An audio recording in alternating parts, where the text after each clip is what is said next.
Good evening. My name is Helen Anthony, the chair of the Committee on Finance, and I'm calling to order our public hearing on Wednesday, May 15th, 2024 at 5:35. Madam Clerk, I am recognizing that we have today with us, we have Councilor Taylor, we have Councilor Sanchez, we have Councilor Graves, we've got Councilor Anderbaugh, all from the Committee of Finance. Thank you so much. We don't have any guests, any other councilors joining us. We have Ken Cheverini with us, and we have Aaron Gardner with us. Thank you very much. So noted. And our wonderful clerks. So with that, Madam Clerk, would you please read item number 1? Item number 1, an ordinance establishing a tax stabilization plan for the property located at 136 Westminster Street. Wonderful. Do we have the presenter? Wonderful. Please come up and we'll swear you in. Are we swearing everyone in?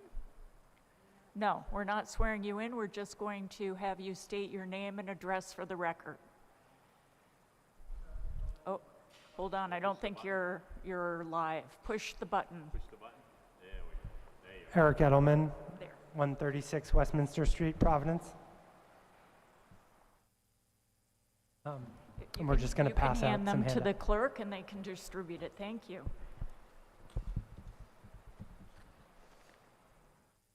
Okay, great. Test. Are there enough? Just hold on 1 minute until we get everything handed out, and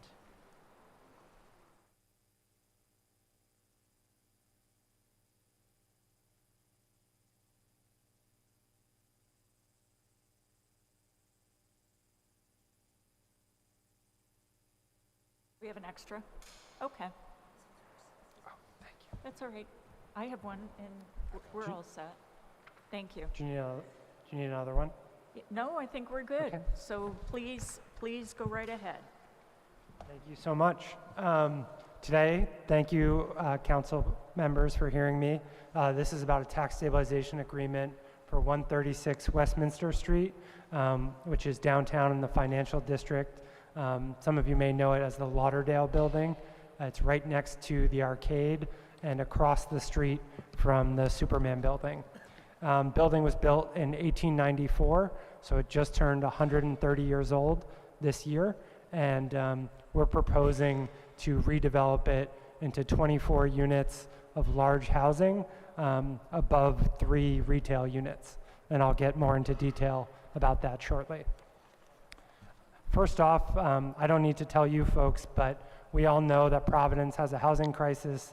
Providence currently has the second lowest vacancy rate in the country at 3.4%, which is second only behind New York City. And part of the reason for that is people love living here. You've seen population grow in Providence, and today there's only 2,000 apartments that are vacant out of the 60,000 apartments in Greater Providence. And that problem is actually getting worse, that problem being vacancy, because the number of units in Providence fell over 83%, from 340 units per quarter in 2022 to 59 units per quarter in 2023. So an 83% drop in the amount of apartments under construction. And with no new supply and strong demand to live in Providence, rents are going up quickly. In September 2023, Providence was the fastest rent growth market in the country, with 7.5% rent growth year over year. And one of the keys to limiting rent growth and helping bring down prices is increasing supply. There simply aren't enough apartments in Providence. Another factor that's hitting Providence right now is the slowdown in the office market. As many of you know, COVID dramatically impacted offices, leading many people to downsize, and that's particularly hit downtown. In downtown, we've seen lots of offices consolidate and close, and as a result, office building assessed values have plummeted. And so our building's assessed value is down 38% since 2019, and the reason for that is the building is now over 90% vacant and has structural issues, which I'll talk about later in the presentation. And I'm sure anyone walking downtown has seen that there are many other office buildings that are vacant. And with fewer people coming into Providence for work, businesses downtown are really struggling. So in the last year alone, businesses that have closed due to lack of customers include Rory's Market, Yolenni's, Franklin Rogers, Tommy's, and many others. And so what we're proposing to do at 136 Westminster Street, which is a almost 34,000 square foot office building, is convert it into apartments. As I mentioned, the building was built in 1894 and is currently on the National Register. At the time we closed, over 90% of the building was vacant, and that's crept up to over 95% today. One of the reasons the building has had its assessed value go down so much is that it's in need of over $200,000 of structural repairs. As you can imagine, for a building built in 1894, some of the steel needs reinforcing, and additional structural columns are needed in the basement. I've submitted some photos showing how parts of the floor on the first floor are starting to fall through into the basement. And because the building is on the National Register, the cost to repair this building and convert it to housing is quite significant, over $9 million in costs. And because the Superman building is also vacant, this block is seeing a lot of vagrancy and distress with offices closing. And so there's a desperate need for revitalization and an infusion of people and attention and activity to the block. The apartments we'll be building will average 982 square feet and are designed with young families and retirees in mind. So I'm sure many of you are aware that the trend in Providence has been towards smaller apartment buildings. These go against that trend, and they're great with the layouts we have for families to have a second room where they can put a nursery, or for retirees to use the second room for a home office. And in addition to converting the vacant office floors, of which there are 4, into residential, we'll also be rehabbing the 2 vacant retail spaces to bring new businesses to the building and bring more jobs downtown. The cost to convert this building is considerable. It's over $9 million. And because the building is on the historic register, there are specific requirements that we have to follow in order to qualify for federal historic tax credits. One question we often get is, will this building have affordable units? That's something that we looked at and we tried to make work. Because of the cost to preserve a historic building like this, it's quite considerable. And some of you may know I built a calculator that shows the yield on cost, but if we were to do affordable apartments here, the yield wouldn't be sufficient enough to cover our construction debt, so we actually wouldn't be able to build any apartments. And so the choice that I'm coming to you today with is leaving the building vacant, or being able to get a tax stabilization agreement, build 24 new units of housing, redevelop 2 vacant retail spaces. And if we do that and we get a tax stabilization agreement, it would result in a 2.5x increase of the 10-year taxes paid out by the building. So today, as a decrepit office building, the building pays $65,000 a year in taxes.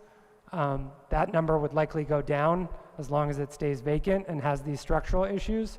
If we're able to convert the building into housing, it would average $165,000 in annual taxes per year, which would be a great boon to the city.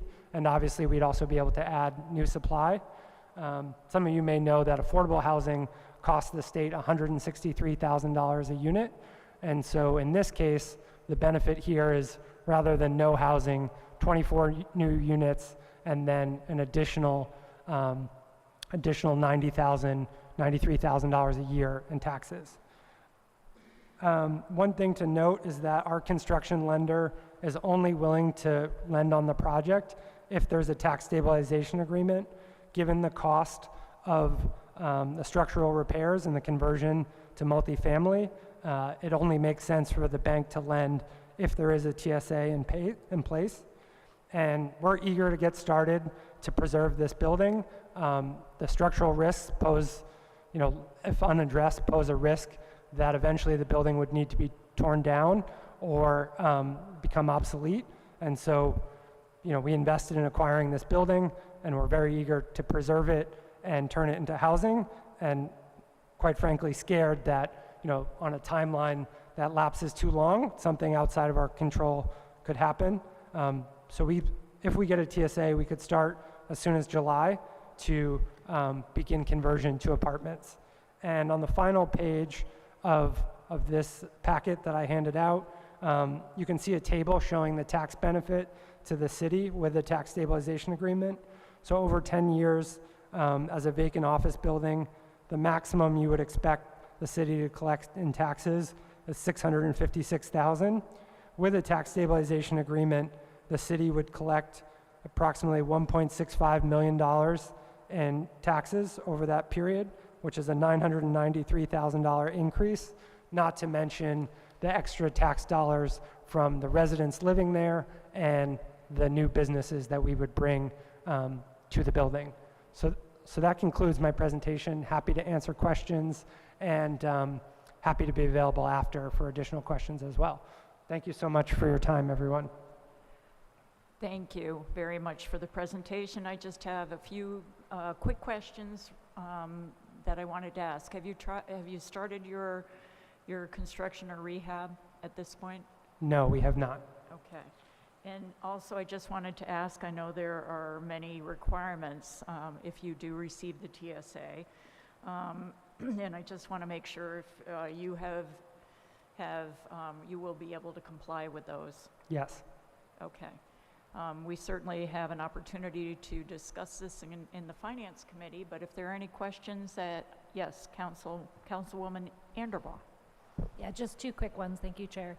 And thank you for the presentation, Eric. I also appreciate how transparent you've been with your calculator and opening up your books to us previously, which is refreshing because that doesn't normally happen. Can you just answer two quick questions? If you start in July, when would the first apartments be available to rent? And I understand your rationale for no affordable units. What do you think the projected or potential rent would be for any one of the units? Yeah. First question, we're projecting between a 7 and 10 month construction timeline. So at the earliest, that would put us at delivery in March, late February, but realistically March. That's an important time of year, as many of you know. That's spring leasing season when the market tends to jump the most because there's not enough supply as people look to move once spring is over. So we're very eager to hit that timeline and bring new units to market. The rents for this will start in the high 1900s and then go up to as high as $3,000 for the 1 bedroom plus den, 2 baths, which is effectively 2 bedroom, 2 bath units. And then there's one unit which is a 3 bedroom plus den, 2 bath duplex unit, which came from zoning necessity. And that unit we haven't priced yet, but will be more expensive just because it is a penthouse unit. Other questions? Yes, Councilor Sanchez. Thank you, Chairwoman. Thank you, Eric, for the presentation. My question, confirming, I think you just confirmed, you do intend to rent these units and not sell them? That's correct. Correct. That's my only question right now. Thank you. Thank you. Okay. I think that's all we have right now. Thank you for the presentation. Thank you so much. And I should also ask for the list. I don't know if there's anyone else that would like to testify either for or against this project.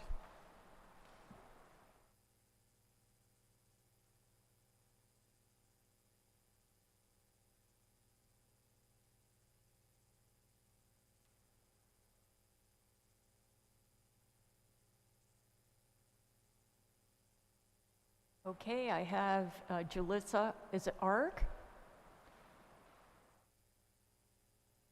I hope I'm pronouncing that correctly. Hello, I waive my opportunity to speak, but I am in support of this TSA. Thank you. Can you just state your name and address? Yes. Julissa Arce, and the address stated is the address of the law firm that I am employed, 123 Dyer Street, Providence, Rhode Island. I am also a resident of Providence at 8 East Street, apartment 2, Providence, Rhode Island. And which law firm? Conley Law and Associates. Thank you. Thank you. Okay, is there anyone else that wants to be heard on this issue? Okay, hearing none, we are moving on to item number 2. Madam Clerk, would you please read it into the record? Item 2, an ordinance establishing a tax stabilization plan for the property located at 1836 Westminster Street. Okay, and who do we have here to present? I'm Eric Army. Eric Army? That's correct. Thank you.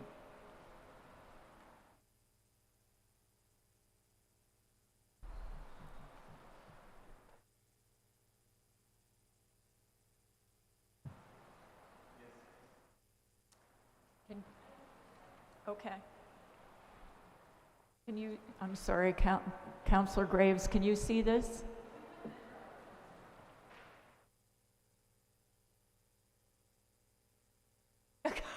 Well, we have also this. So why don't you go ahead and leave it where it is, and then we'll have Counselor Anderbaugh move over to this side, and then hopefully you two can see it, and we can actually move it. I'm sorry. If you wouldn't mind moving your easels this way, facing that way, kind of. Yep, right there, I think, as long as we can see it too. Okay. Thank you. Same. Thank you. Can you two see the other one, or do you need it angled a little more? Okay. All right. Okay. Wonderful. You guys try to rattle the applicant on a regular basis? It's not purposeful, I'm so sorry, and it's not at all pressure. So you proceed, please. Thank you. I appreciate the opportunity to be here. Thank you, all council people, for this. As you heard, my name is Eric Army. I'm the managing member of Postal Kitchen LLC, which is the ownership entity of 1836 Westminster. Not to be confused as 136 Westminster, if you did a double take when you read your agenda like I did. I wasn't the only one, glad to see that. So I'd like to ask for your support or even partnership in a tax stabilization agreement for this project. In brief, the goal of this project is to quickly add 12 residential units to our city through an adaptive reuse project. One of the real highlights of that is it doesn't add any physical built density to the city than what already exists. And I have parking, so it wouldn't add large demand to some of our on-street, which I know is always a challenge in our districts. So this is a conversion of a former post office. You probably know it as Bing Sales, was a Julie distributor, but it was a post office, which is kind of cool. And I will actually have 25% of these units as deeded affordable housing. Working through the details of that now, but that is something that we're committed to. As you guys are well familiar with the housing crisis we're having now, I think the biggest piece is, 2/3 of all Providence residents are rent burdened by cost. And this project is in line with a number of the city's 2021 anti-displacement and comprehensive housing strategy items. I can list them off if you like towards the end. So furthermore, the project's location is sort of at the confluence of Olneyville Square, the Valley District, as well as the west side of Providence, right at where the 610 bridges have come down. And actually the bike trail over the train tracks is actually going to land on Dyke Street. So we face Dyke Street and we also face Westminster Street. If you guys are familiar with some of the details of the developments in this area, there's a number of other neighborhood developments. As Wes's Rip House is reopened, the Dye House is very active, and there's probably a half dozen other developments in that area. Not only am I the developer of this project, I also am an architect as well too, and we're working with a number of the business owners in that area as well. One of the kind of key pieces to my architecture firm's work is we are a registered B Corp, or which, if you're not familiar with that, it's a third-party certification for a company's environmental and social impact. And so when we look at our projects, we look at sort of what is the impact we're going to have, how do we start to kind of benchmark data for that, and sort of not just identify sort of environmental goals, but social impact goals as well too. Another key feature is on this project, I am the managing member. We do have sort of 4 other members on it, all of which are minority or minority or women on the ownership team as well too. This project is a perfect example of sort of a lot of these struggles that many of us have faced trying to get projects developed, moved through over the last few years. I don't know if I'm proud to say or embarrassed to say I bought this in 2020.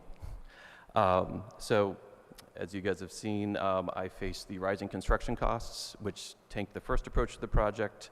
I was actually in on the administrative TSA program. I've used that 3 or 4 times in the past. Those are all sort of now up at sort of full pay. Those are a very helpful program as I developed other projects in Olneyville, including my office that I currently occupy, and a couple other sort of smaller residential projects on the west side. As you guys are familiar with, we're now in a different TSA portion, and so that was originally modeled in the project, so I'm very happy to have the opportunity to be here today. We also faced the supply chain issues, which have changed what we had to do on the project. Rising interest rates, which had our bank actually back out of part of the deal, and we had to switch banks. And also partners as well too. We are at the point where we are shovel ready, however. We've done a lot of due diligence in the last couple of years. We've done all the demo that we need to do. We've sort of opened up a lot of areas, spent a lot of time working with our utility companies, making sure that we had access to everything that we needed there, and dealt with a lot of the environmental issues, and those have all been resolved as well too. We anticipate that we could get these units live for end of this year. I have people on the team telling me it's September. I'm going to say end of the year though, because I'm an architect. I've done this before. When I look at this, right now we're paying about $12,000 a year in taxes. It's a 10,000 square foot building. We're basically at warehouse rates right there. Just projecting what I've seen, some of my other units are I have a 6 unit, I also have sort of an 8 unit. Kind of looking at where those end up tax-wise and sort of looking at the values of this, value is probably about 5x what is currently appraised at or assessed at. It's just from what I've seen. So if we're paying $12,000 now, conservatively, this is $50,000 once it's developed, maybe 60, depending on the assessment of the day. So we're looking at sort of a really substantial, this is a small project, right? You know, we're only 10,000 square feet here, but for the ability of this to, bump up tax revenue by 40 grand plus or minus, I think that's a great thing for the city. And beyond the just adding affordable units and being able to revitalize this building, there's also a bunch of other aspects too with the other development sort of going on in the area. A lot of the work on Dyke Street is great, and happy to talk to you guys about that after my presentation if you want to. But this is one of the few buildings that does face Westminster, right? So it starts to become sort of a bridge, kind of a gateway, and sort of a real connector point, sort of right at that confluence of those different neighborhoods and different streets. So in summary, the stabilization is going to really help this project overcome some of the challenges that we faced. It's going to stimulate economic development, not just here, but sort of on other sites as well too. We talked about the tax revenue, reactivating underutilized buildings, using adaptive reuse, actually using our off-street parking sort of in a 24/7 way, rather than sort of how some of the offices has historically used this, and really lining up with the city's housing goals and being shovel ready. So. Thank you. I'm happy to answer any questions. I can run you through a little bit of the visuals of what the plan is laid out like, or whatever is most helpful for you. I think it would be very helpful if you would just tell us the number of units and look at your plan. If you could review the plan Totally. overview, Yep. that would be great. And also, if you could talk about your financing, and you have done a very good job of explaining, so I understand the tax increase that you're talking about, but in order to proceed with this project, why do you need the Totally. TSA? Yep. If you could be a little more specific about that. Excellent. Yeah, happy to do that. Let me run you through the site and the plan first, and then I'll address the second question.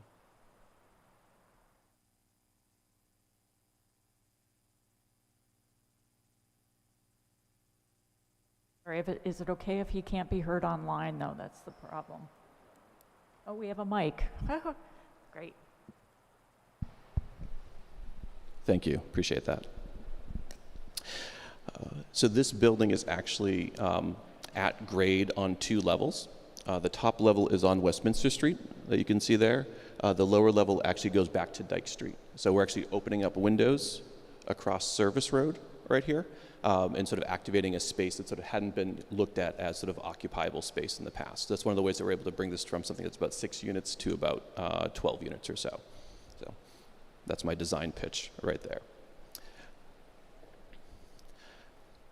The other aspect of this is on the upper level, we're using some loft units. So you can see we're about 600 square foot for most of our units, very compact layout. We kind of have to work with the windows, so we have sort of 1 bay per unit.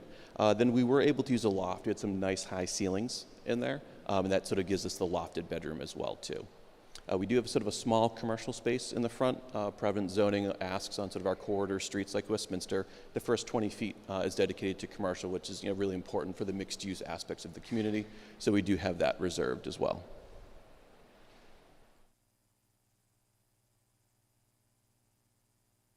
And then on the lower level, you can see these are the windows. They look small on the plan, but that's only because the windows on the upper floor are massive. Those are mill-size windows. The lower level windows, they're still 3 foot by 5 foot. They're just horizontal rather than vertical. So these are still going to be reasonable sized windows and units. So these are also similar in size, from 450 up to 650 square feet. And then we also have some storage and laundry that's sort of pushed further into the building. I'm sorry, and how many total units? 12 residential units and then 1 small commercial unit. I'm sorry, 1 small? Commercial. Commercial. That's the 600 square foot commercial Okay, space, yeah, in the thank front. you. Yeah. I don't want to get feedback. Yeah.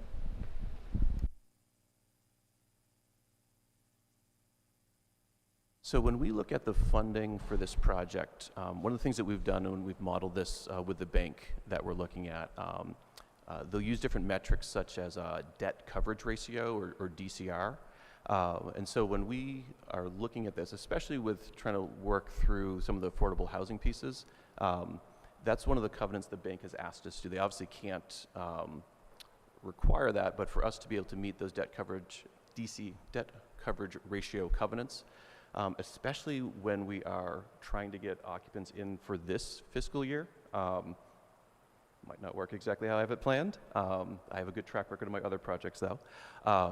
Being able to meet that, especially for the first few years, right? So we've got some lower rents from the affordable, we'll be at market for the others. We know rents have moved up in the last couple of years, and honestly, if they hadn't, I would have had to let the building go.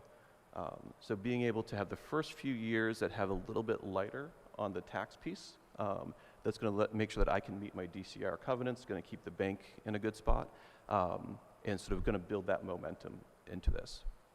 I would just cite as well too the other residential projects I've used, the administrative neighborhood TSA that we used to have, that worked as intended, and where we had that the buffer on the beginning of the project, we were able to sort of actually, I don't know if I should say this, we'll sometimes rent units for lower than market, because when you have 6 or 12 available, it's more important that you get people in now. So there can actually be some naturally occurable affordable housing because of just that push.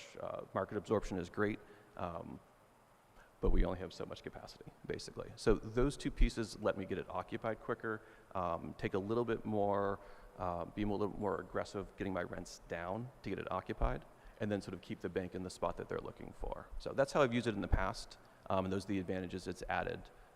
And this isn't the first time I've been up here for this. Well, the other ones were administrative, so I wasn't up here. So it's shown that it's become a predictable process that's led to more similar development. Councilors, yes, Councilor Graves. You, oh, Okay, I see that you have two separate TSAs. Is it for 5 years or 6 years or? That's a good question. Yep, talking with my city councilor, Oscar Vargas, he was saying we'd be under the 5-year approach. And I think what he was doing is he was going to ask for that 6th year from the modeling that sort of takes that last piece of pressure off. So I believe the request is 6-year, but I'm a little bit outside of my expertise on procedure there. But that was the way it was explained when I met with Aaron and with Oscar.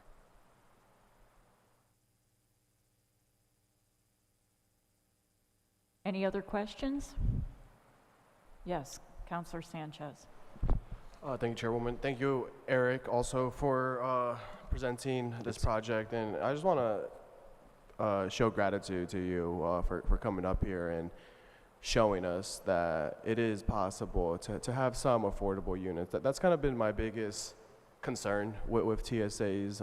I understand the cost of building, the materials, labor is super expensive, but that's always been my biggest need is that we should reserve a small percentage, especially in this neighborhood. This is a very hard working class neighborhood, and the fact that you did mention that it really does connect Oneyville Square to the West End, and while there has been a lot of development in the West End, there has been some gentrification concerns throughout the past decade or so. So I just want to show my gratitude for your willingness to work with us, and I'm looking forward to seeing how this project plays out. Appreciate that, Councilman. Thank you. Okay, is there anyone else that has any questions for this presenter? Thank you very much. All right, thank you. Have a good evening. Thank you. Madam Clerk, do I have the sheets for the proponents, opponents?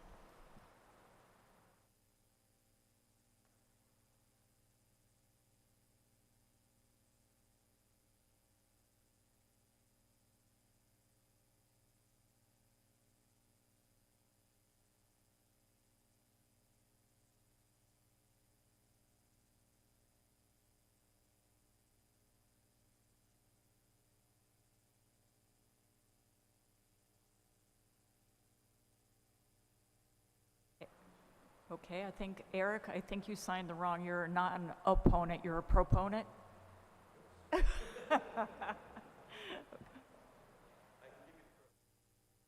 Okay, all right, I don't see anyone else has signed up to speak on this issue.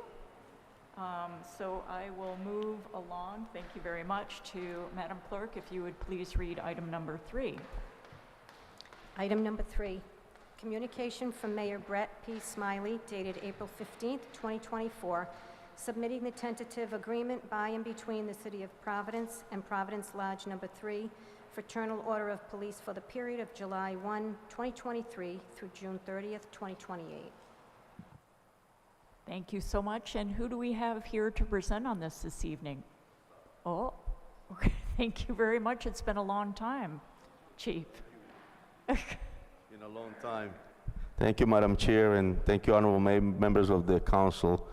Nice to see you all again. We're here to give testimony, and thank you for the opportunity to give testimony and support of this recent tentative agreement between the FOP Lodge Number 3 and the City of Providence. I would just like to say a few things as far as why I think it's important for me to make sure that we invest in your police department, improve the way we promote our police officers, as well as invest in the pension and the health of the pension. So one of the key points in this new contract is the fact that our officers will now contribute 16% more into the pension system. In the past, we were contributing 13%. This will make us the second municipality contributing the most on the pension. The other thing is competitive salaries. As you all know, the Providence Police Department does, on a daily basis, responds to thousands of calls. We're probably the busiest in the state. As I have the utmost respect for anyone that puts a uniform on a daily basis, I hold a great level of respect for the men and women of the Providence Police Department, and I feel that it's important to ensure that we provide them with competitive salaries. When you think about other municipalities like Newport, Charlestown, Smithfield, and they make more than a police officer, many times we lose officers. So I think this is also a way to make sure that we retain and recruit officers to make sure that they want to come and work in the city of Providence. One of the other key points in this contract is the fact that we're going to modernize our promotional system. In the past, we have promoted and pretty much based on testing alone. Testing alone or seniority points. This new way of promoting will allow us to provide a hybrid or an assessment portion where an independent panel comes in after an officer takes a test, and then they test them for skills like leadership skills, real practical life experience, which are key and are needed when an officer or someone of rank responds to a call. I think it's critical to make sure that we can evaluate officers properly, not just on books and academics, but on practical experience and knowledge. I think it'll be a way for us to also diversify the department even more.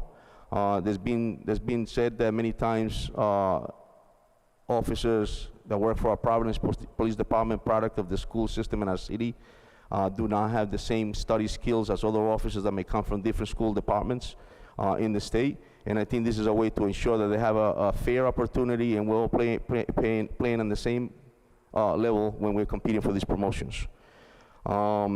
Some of those things are the critical points. 16%, like I said, contribution into the pension, competitive salaries for our officers. The other key thing here is the flexibility in management. We're also going to improve the way we manage our police department. In the past, contracts we were mandated to come out and police the city with a certain number of officers. Many times that was causing a burnout for the current junior officers. For example, if an officer came in at 3 o'clock on a Saturday night per se to work the festival, water fires, Dominican festival, or whatever was going on in the city, that officer will work from 3 p.m. till 11 p.m. Will do their shift from 11 p.m. till 7 a.m. And at 7 a.m. many times, because of the fact that we had to meet the minimum requirement, which was 27 cars on the street, that officer was being held to ensure that we had the amount of officers that were required by minimum manning on our contract. Well, with the assistance and collaboration of the union, we brought that number down, not to lessen the number of officers policing the city, but to ensure and give the authority to the management and the lieutenants who are running the shift to figure out how many officers they need to come out with to ensure the city is safe, which is going to help in two ways. With callback and minimum and overtime, as well as minimum manning, as far as the health of the officers. Again, recruitment and retention. When we talk about these competitive salaries, as you all know, it's very difficult to recruit and retain officers. By giving officers obviously the knowledge that they're going to be getting paid a lot more money, they're going to stay in the city. It's just the nature. We're losing officers to other departments that are paying higher, and so that's one of the things to ensure that we can retain them and recruit them. I think that's one of the key points that I have here. Officers working back to back on their shifts, and again, it's important to make sure that we care about their health. One other key point that I wanted to make, and it's critical here with the salaries and compensation, I keep mentioning that because there is, among our rank and file, we talk about this. And the police department, the Providence Police Department is like 19 on the list of municipalities getting paid the lowest compared to other municipalities like I mentioned earlier. And so anyone right now, between now and the end of this contract, every year for the next 5 years, we can lose up to 170 police officers that are eligible for retirement. All these incentives that this contract brings, it's just an opportunity for us to tell our officers, like I told you earlier, I hold a great level of respect for the work they do. Tell them that we care about them, that we're investing in them, and that we want them to work in this great city. Thank you. Thank you so much, Chief. Does anyone have any questions? Yes, Councilor Anderbaugh. Thank you so much, Chairwoman, and thank you, Colonel. Good to see you again. Likewise, ma'am. Nice to see you, 12 hours Councilwoman. later. That's it. I had a few questions. One, just building off of one, thank you for the presentation. I really appreciate it. Building off what you're just saying, where did you say our salaries rank compared to other cities in Rhode Island? So we're, if we stay where we're at, this year will be number 19, as far as on that list. From 1 to 19, we'll be 19 in the lowest pay in the state. With this increase in pay, we'll come up to like number 8 now in municipalities. Those other municipalities I mentioned are still gonna be getting paid higher than us. Okay. For the first step officer when they first start. Okay. Correct. And how do we rank compared to like others in the region, like Worcester or Boston? Are we? So I'm not really sure You're not about sure? Boston. Okay. I think actually Boston makes a lot more than us. When we think about the state of Rhode Island, we're the largest. We're actually the second largest in New England. And I'll say, I got the utmost respect for anybody that puts a uniform in the state. For the men and women of this city on a daily basis, the work that we do and the amount of calls that we respond to does not compare to anybody in the state. Can I ask, like, okay. I was reading through this. I read through it several times because I was like really trying to make sure I understood it. Can you talk a little bit more about what a short shift is and why it's, oh, I can't read my own handwriting, and why they're outdated and no longer in effect? It's on page 3. It says, eliminate all references to short shift and short days, which are outdated and no longer in effect. Can you explain what that is? So that was something, a practice that we used in the past. I don't think those no longer being used. Okay. I know I'm not really sure, but I'll look into that page. I don't have the contract in front of me. Okay. But I do know that one of the key things here as far as management is the control of the minimum manning, which was a mandate in the last contracts where we were mandated by contract to come out with 27 officers on the street. We're now lowering that down to 24. Okay. But again, I want to reiterate, that doesn't mean that we're always going to come out with 24. There's 32 car posts in the city. It's just on those days, in those summers, and during vacation times, or when we're busy in the city where we may only have 24 showing up for work on Sunday morning when there's not much going on. Cool. And can I ask one more? It looked like there were changes to the maternity leave section, and I didn't totally understand how it worked. Can you explain? I know you have a number of women on the force. Can you explain what's been changed? And also, is there parental leave for parents who aren't moms? So yeah, that's and again, I apologize. I should have brought that with me, but I'll tell you that the work that women do on this job is obviously is hard, and I think that it's important to remember that being a female in this type of profession, you have certain needs, and so I know the contract is concentrated on making sure that we're providing those requests that they made, and so that's what that is. But I can definitely sit down with you later and figure that out if that's, but I'm not really sure. Okay. I apologize. But it's based on like requests. Oh, sorry, Yeah. Chairwoman. No, please Oh, go right I was going to say, ahead. but it's based, the changes that are in here that we see are based on changes the women requested. It looked like something like that they would be transferred to the Human Resources Bureau. Oh, okay, I'm and- sorry. Yeah, I do know about that. So what it is there's certain places that we can transfer, make transfers. And in the past, the union has agreed along, as well as the administration, on where they should go. So we're just giving them more opportunities and more different units where they now have an option to go to, which in the past they couldn't. And I would just like to mention that while this is the public hearing, we will be holding our Finance Committee meeting on this contract and acting on it within the Finance Committee on May 22nd. So I just want to, just in case we're getting into, some questions that, of course, the chief might not be prepared to answer tonight. Thank you. So any other questions? Oh, yes, Councilor Sanchez. Thank you, Chairwoman. Thank you, Chief. Thank you, Councilor. My first comment is not really a question. It's more of a comment. I do appreciate the efforts on the flexibility with minimums, manning, staffing, minimum staffing, I believe is the proper Correct. terminology. Because that's like a big question that I have with your counterparts in public safety, the fire department at 88. And while I sit here and think it's hard to understand, maybe the ex-firefighter behind me can elaborate a little bit more, that we have 88 firefighters on shift every day at all times, but the minimum for the police department is almost a third of that. So yeah, It's not really a question, it's really just a comment, and maybe someone else in public safety or the admin will get back to me on that.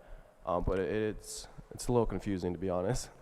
Definitely, I also know, I mean, I got a lot of respect for the firefighters, and I know that it takes a lot of personnel to get those trucks going and those hoses, and I've seen them in action. But I'll speak for the police department. The 24 is just a number that on some days it gives the department the authority to ensure that the city is safe, that we can come out with the right amount of numbers and not have extra officers that many times are not needed.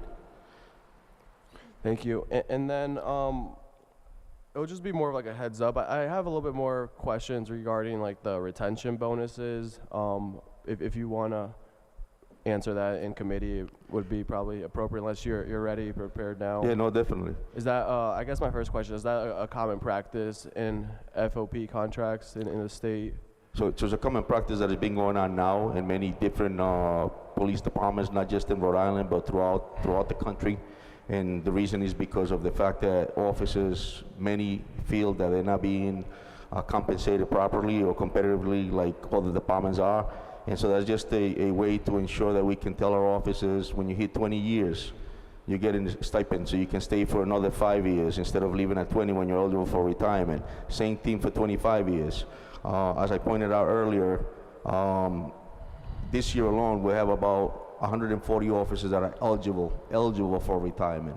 Something like this will make them think and says, well, I'll get this stipend, I can stay for another 5 years, and then we don't lose all that experience, all that knowledge. Just because they hit 20 years, they can leave, but at least they'll stay, and then we can keep them. And that's the cost many times for different municipalities. It is for Providence, and it's just an incentive to make sure that that kind of clicks in their mind that they're going to get something to stay around. But it's not just Providence, it's common practice nowadays, because again, around the country and in the state, it's very, very difficult to recruit and retain officers.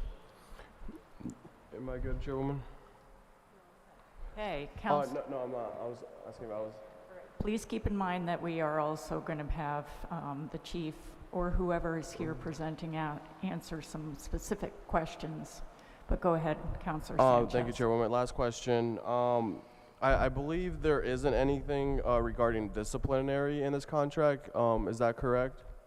As far as disciplinary, so yeah, no, that's we have the rules and regulations in the department. We have obviously we have the Leo board, as you all know, and that's when it comes to discipline, it's pretty much the chief, and depending on what's going on, there's a lot of factors. There's progressive discipline. We have a policy in place for progressive discipline. Obviously, if there's incidents that are horrific, shock the conscience, that's when we have to step in and make sure that we make the right decision to ensure that that person's held accountable.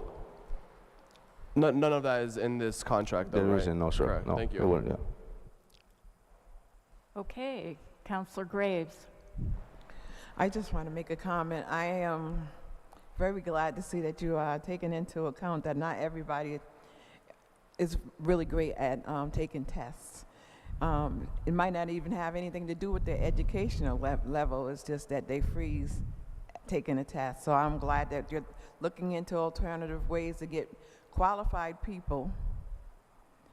Because just because you're not good writing something down, but your mind and your quickness and your ability to adapt while you're doing something is much better than having it on paper or reading it in paper. So I appreciate that. You are going to be doing it another way when you go to promotions. Thank you, Councilwoman. There's definitely collaboration between the executive board, the union, and the administration of this department. So thank you very much, and the city. And I just have one final question, Chief. I know you said that that your officers or your department is contributing more to pensions. How about health care? The healthcare. So I don't have those numbers either, but Okay. I apologize. Yeah, I think there is there'll be more testimony coming That's in. fine. Yes, That's yes. fine. We'll add that to the list. Thank you Okay, so Madam much. Chair. We Thank you really very much. Thank appreciate you. your presentation. Thank you. Thank you. Madam Clerk, may I have the sheets for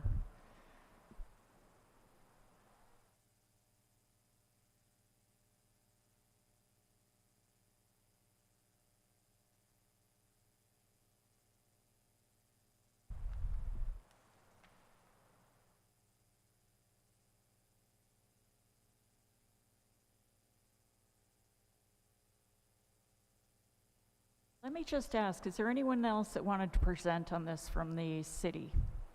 Okay, step right up.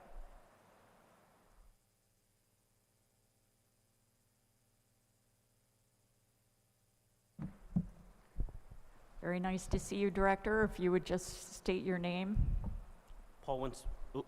and your position. Paul Winspear, Chief Human Resource Officer. Sorry, Chief. It's okay. Okay. It's a commonality, and it's shifting. Please proceed. Honorable members of the council, and colleagues and the public, I am here today to provide my testimony and express my strong support for the new 5-year agreement between the City of Providence and the Fraternal Order of Police. The mayor has a vision that I think is pretty clear, and it's to have the best run city in America. And I think that this contract is a representation in the investment that is necessary to have that in a variety of different areas that I'll touch base on, and the collaborative effort that I've had to experience with the administration and FOP and with the chief of police. I'm absolutely excited about what this contract will mean, specifically and to not discriminate, but more particularly in areas as it pertains to compensation for public safety in the police department, for retention and what that means to retain talent, and then for promotion to enhance the quality of our talent and leadership to serve the community. With regard to investment in wages and increases, central to this agreement are annual salary increases of 4.25% over the next 5 years. Considering what went into negotiations and the method for which the city and the FOP work collaboratively through an integrated process to ensure that we negotiate a fair wage for police officers, as well as enhance the compensation that's allocated to police officers in conjunction with other communities that are surrounding both in the region and that in Rhode Island, it was fair to come up with a percentage increase in cost of living adjustment that shows a commitment and investment to the essence of our workforce and the talent of the police department. With the bonuses for retention that frame from $1,500 to $2,000, to consider the span and the life cycle of employment in the police department, knowledge is an essential element to the work that they do, particularly that performed in practical knowledge and experience. Whether you're out in the workforce, if you're a sergeant with a crew, if you're a lieutenant leading a task force, and beyond, over time, knowledge becomes that stronger of power for this department. As the chief had mentioned, the colonel, is that over the span of this contract, there'll be an approximate over 170 officers that'll be eligible for retirement. That time is lost knowledge if they leave without investment into their retention. This accounts as an investment towards transitional and succession planning and knowledge transference for new talent as they develop and emerge into the police department. One of the elements of human resources is talent acquisition, and that is onboarding. A misconception that normally happens in business is that onboarding is the belief to end once someone is oriented, but that is the furthest thing from the truth. It's done through practical experience and training, whether that is on the job, whether that is on a case, whether it is a part of a unit or a task force, whether it's administrative management or the management of human capital, but that is acquired and grown over time. As we think about what that means for our staff, that knowledge, performance, and experience are all valuable elements of employment and maintaining our personnel, and that requires investment. I think the amounts that were negotiated were more than fair. Additionally, I've had the pleasure of working with FOP, the police department, to exercise the science of human resource management to develop what I am proud to say will be a state-of-the-art promotional process for the police department.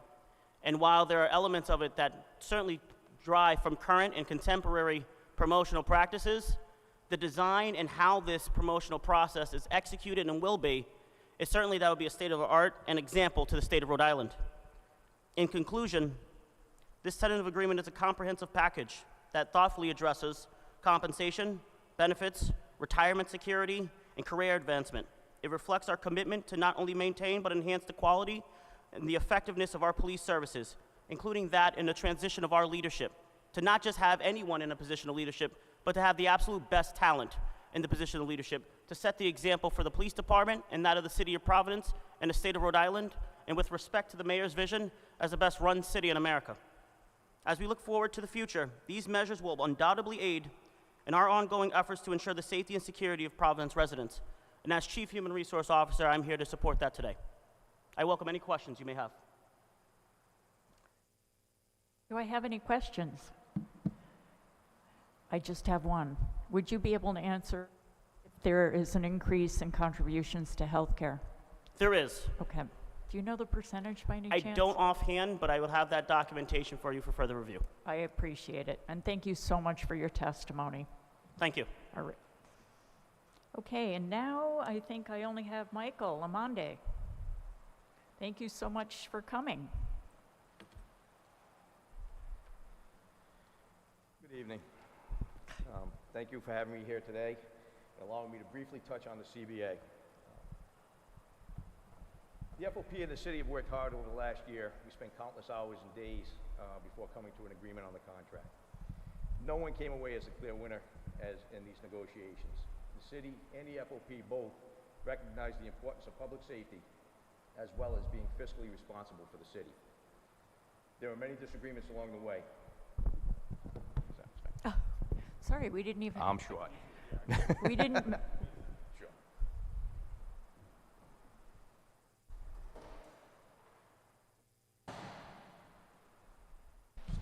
Oh.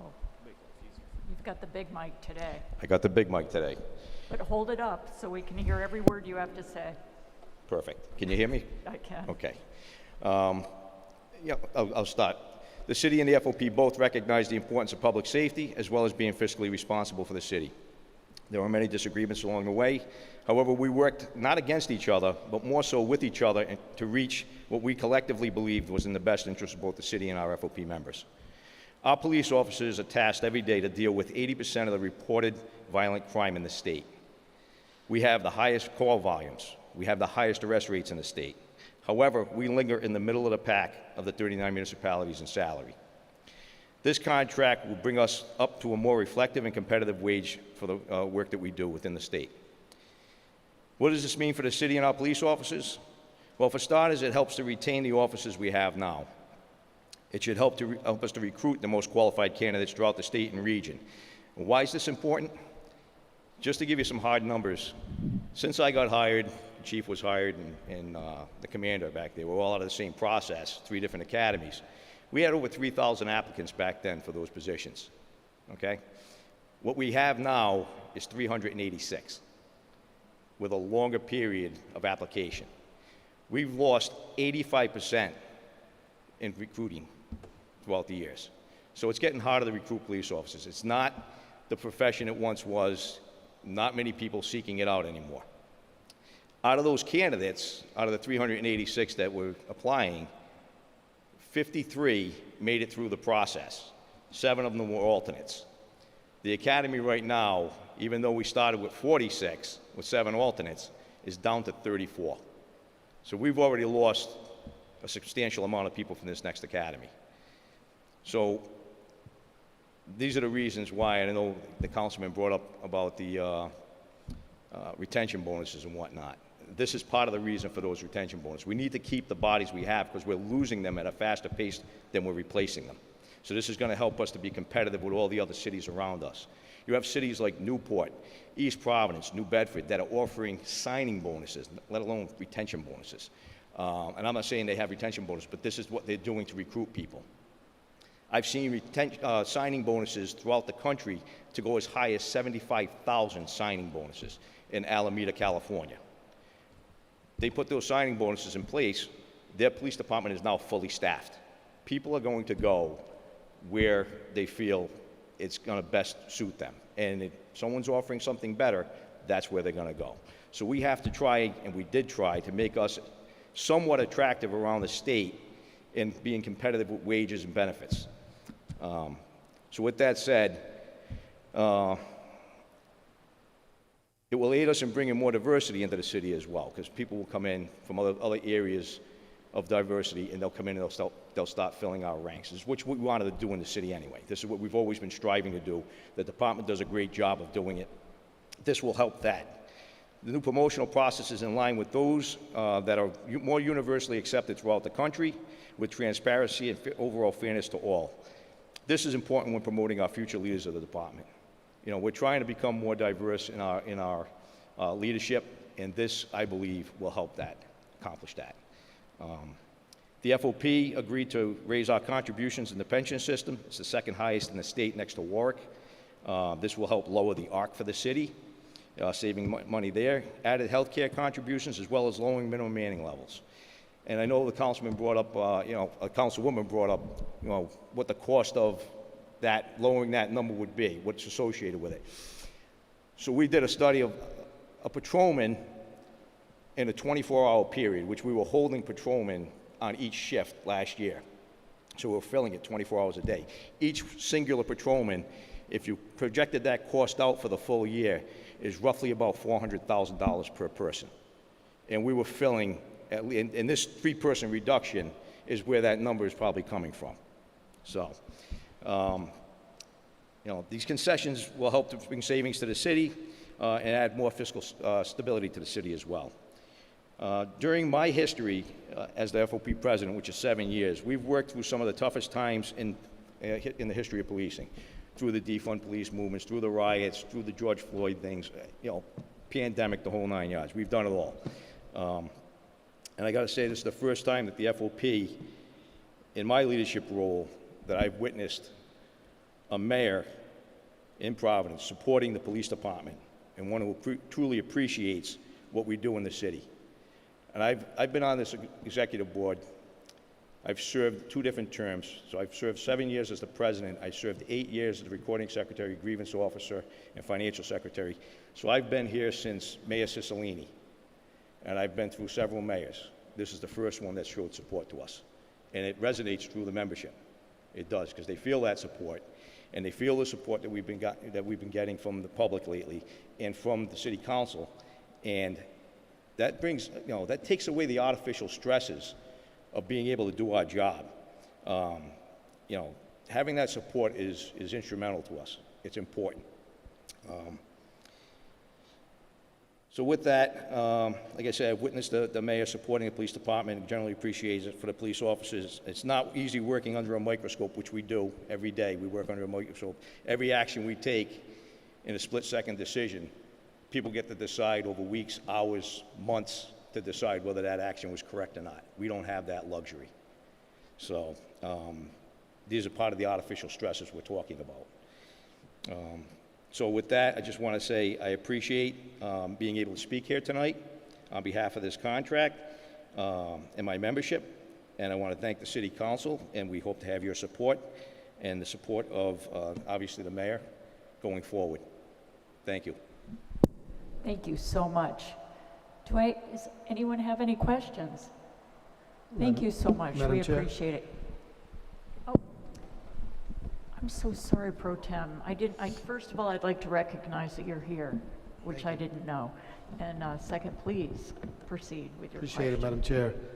Thank you for your remarks, and just wanted to ask you in terms of if you could just speak on the portion of training and resources in addition within this contract, in a sense, for police officers, right? Is there an additional trainings that this contract addresses for the department? That would be at the department level.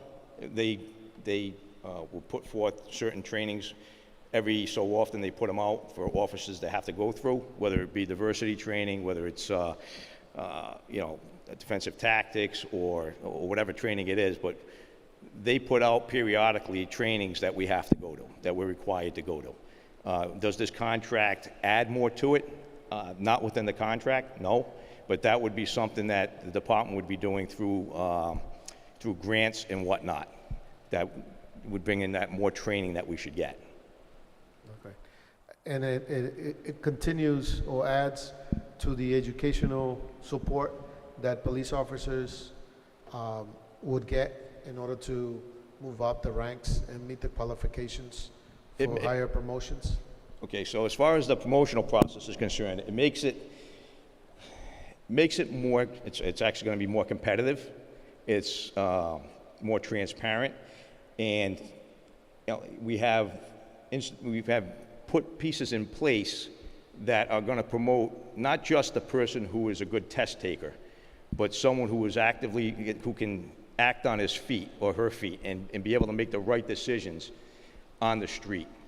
So we're talking practical knowledge and testing knowledge. So it's going to create better leaders. It's not going to be creating, it's not going to promote the person who can just study for a test and have memorization skills. It's going to promote the person who is best qualified for the spots now. All right. Thank you very much. Sure. Just wanted to say, and thank you for your testimony, and I know it's a reflection on our city to see that the contract talks and also come to the conclusion that this is a good contract that we all can agree on. And it bodes well for our city, but also for the confidence in the residents of the city of Providence. And that you, as a department, especially law enforcement, at the end of the day, when there's something goes wrong in front of our house, or there's something, we got to call the police, we all rely on the police, and we want to make sure that there's a culture that is respected, that is well trained, and that is well compensated. And I think that commend the mayor and also the staff, the personnel, and the chief of police, and your union, and also to come to this conclusion. And I think that by reaffirming this contract and hearing from the public, sends a bold message that we are in the right direction and setting it, that we could continue to serve as a model. Because sometimes only one ruins it for everybody, right? But we know that the policing and being a community police is a tough job. And we recognize that, so I commend all of you for your hard work. Thank you. Thank you. Thank you so much. We really appreciate all your efforts on this contract. Thank you. Thank you. Would you like to take that with you? Well, if you want me to sing on the way out, I can do that too. Okay. All right, I think we have no other, does anyone else? Oh, I'm sorry, we do have someone who would like to speak. I will allow that. Please come to the podium and give me your name and address. Oh, Right there in front of you. there you go. My name is Omar Ba. I'm a member of the Police Community Advisory Board, and my role there is to advise, but also to hold the police chief and the police accountable. And I think this is a great contract because I'm coming from a perspective of the community, and my identity is, I have peculiar identities that would make me want more police protection, but also to be apprehensive of police in many ways. One, I'm a black person. Certainly, with all the things that happened in the past 4 or 5 years, it is easy for somebody like me to have questions about police. I'm a Muslim, and sometimes people in my members of my family have veils and stuff. They say, people drive past them in the streets and say certain things that we know we need the police around for protection. And most importantly, I'm an immigrant. I run a nonprofit called the Refugee Dream Center, and we have a large parking lot. Sometimes I see a police cruiser there, and I met up with the lieutenant and said, why not they come to the office to use the bathroom? Because our people are scared. They think they're going to deport them, and they're afraid. And an average, I'm saying this because the average person may not notice this, may not know these are the experiences of a black person, a Muslim, or an immigrant. And that is why I think police presence and supporting the police to be present, but also to have the tools to do their work in the community is very important.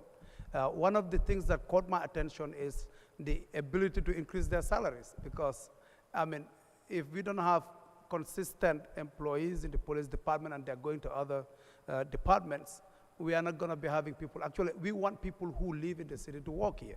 And we cannot have that if they are moving to other departments. But the most important part is the assessment. I teach in a college in psychology, and one of the things I don't do is to test students, because I don't like it. I think it's a way of shutting down others who could have proved their proficiency in another way.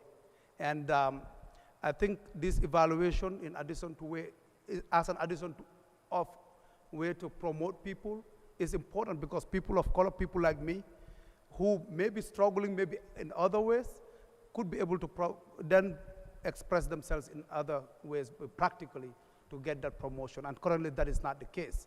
You know, some kids may have better foundation, better schools, private schools, go to this test and do perfectly well, and somebody may not. They may be struggling because maybe their cultural backgrounds. This new evaluation process will really help and make a difference because somebody can come and from a different background and explain how they can handle a situation, for instance. Probably somebody can do a better job in explaining how they can handle, let's say, a cultural situation and a situation that has to do with, let's say, terrorism or maybe even religious undertakings. A test cannot give you that. It must be some personal experience or lived experiences that can give that. So I think that way of promoting police officers should be encouraged. That's why I'm here to support this contract. I think it's a good one. Thank you. Yeah. We're so appreciative of you coming Absolutely. and of your service in the community. Thank you. Thank you. Does anyone have any questions for the speaker? Really, thank you so much. Sure. Is there someone else who would like to speak?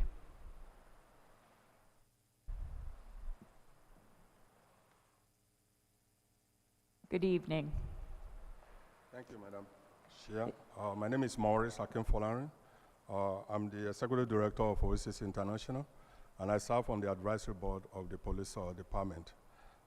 It's my pleasure to be here to support the chief that has been doing a lot of wonderful job.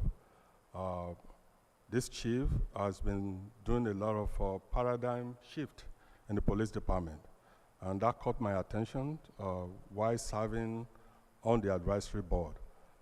This contract is all about job security for our police officers and safety for the city. If we are able to give the police officer what they need, to secure our city, I think this city will be a better place, as always. So we collectively, in our community, we like to support the chief in this effort of giving our officers what is needed to do a good job. So that's why I'm here tonight, and thank you for the opportunity to come out and support the contract hearing. Thank you. Thank you so much also for your service in the community, and thank you so much for coming this evening to testify in support. You're welcome. Thank you. Does anyone have any questions? I'm so sorry before. Nope. Okay.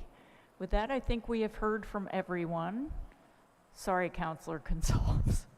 But I think we have heard from everyone, and we are now closing the public hearing. So thank you so much, all of you, for coming, and have a nice evening.